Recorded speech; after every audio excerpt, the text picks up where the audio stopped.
My name is Brian Wakombabuzako. Everybody who is watching, onakola so special mubulamu because nsinga nyumusumba gwe bayita Pastor Sempa, one of my best friends when be ku TV muchazize mirundi ejuera abere nakola zoomze netulinkinga up in mu studio abadde musanyufu nnyo era wano wendi onakola nga celebrating a men's day mu gwanga Uganda n'ensi yonna international men's conference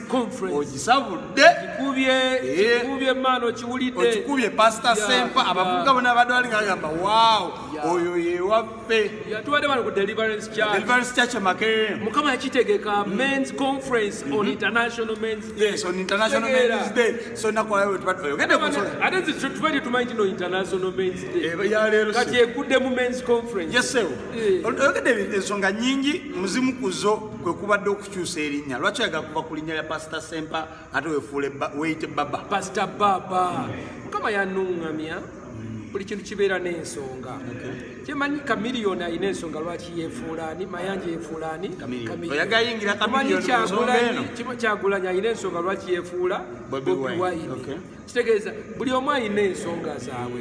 ate ne Roger Mugisha yatugamba nti ye yafuuka shadow kubanga emizimu gyali gimugambye gyalina okubeera nti yani ye shadow kati nze mukama yanungamya bwe namanya nti erinnya Sempa linnya actually liva mu lusozi luliko omusambwa gwe bayita Sempa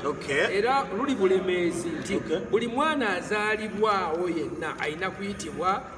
Sempa kati mukama nandaga nti kikyamu sisobola kubeera nga ate nwanyiza emisimu n'emisambwa ate nga n'erinnya eryange lyaki yamusambwa so nanungamya nti nyina okukyusa nensaba mukama nampa erinnya eppya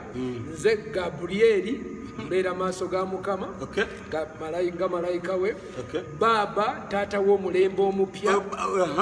gwanga mujje eri Yesu omuntu ayita amawanga gonna gajje eri Yesu erya Sempa official 2022 sijja kuddamu era ngenda kulayira dikyusa affidavit